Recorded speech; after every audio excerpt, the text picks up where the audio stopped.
This is logic coding. Today we're going to look at yet another very classical dynamic question called coin change. So this one is actually not much different from climbing stairs. It do have one level complexity, but without further ado, let's look at the question. So we are given an integer array coins representing coins of different denominations. So we are making sure that all the coins have different numbers, and this integer amount representing a total amount of money. We want to return the fewest number of coins that you need to make up to that amount.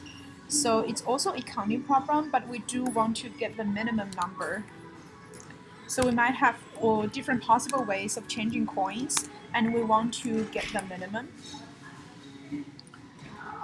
of coins that we need to make up to that amount. And if that amount of money cannot be made up, we will return the combination, return -1.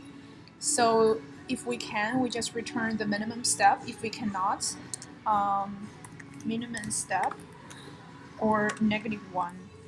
Cool. And we can assume that we have an infinite number of each kind of coins. So for each number of coins, we can reuse them. So the way to think about this is now we have this much amount, and we have an array of coins. For example, if I have like 2, 5, so how are we able to get the minimum number? So we can do 1 plus. If we use 1, then we will minimum of 10, or we can use 1, 2 coin, then we have minimum of 9. Then if this one, I allocate this to 5, then I just need minimum of 6. And then in this minimum of 9, I redo this. Is equal to minimum of 9 or minimum of 8 or minimum of 5. Right? And then for minimum of 9, I redo the same. At the end, I find that this amount, it actually depends on how many coins. It also depends on the previous state, and with the previous state, it's equal. We can get all the minimum. So within that in mind, we can actually go ahead and allocate a DP, which will take space of amount plus 1. Since we're getting the minimum, we want to initialize to a very big number. How can we update this DP?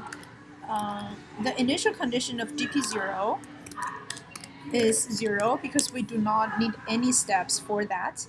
And I want to return DP amount, or I want to return -1. When my DP amount is actually finite,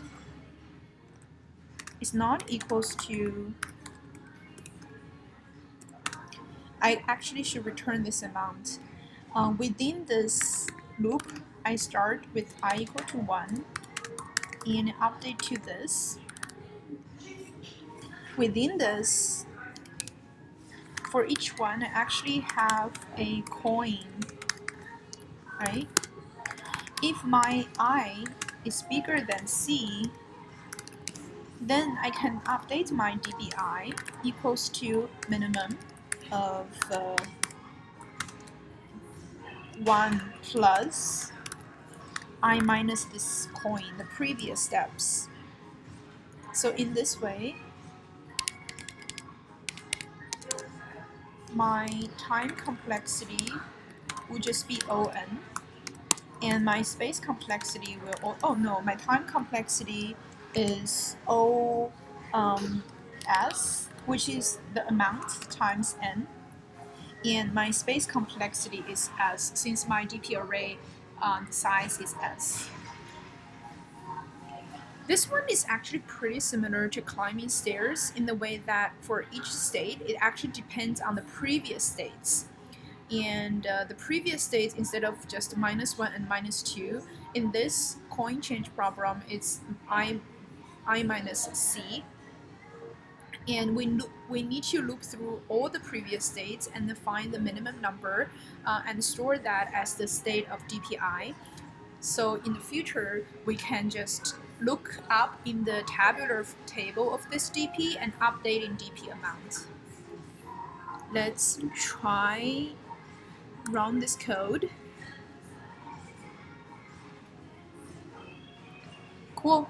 Thanks for watching, and I'm going to do another question called coin change 2. I think there's a coin change 2 problem after this video, so stay tuned.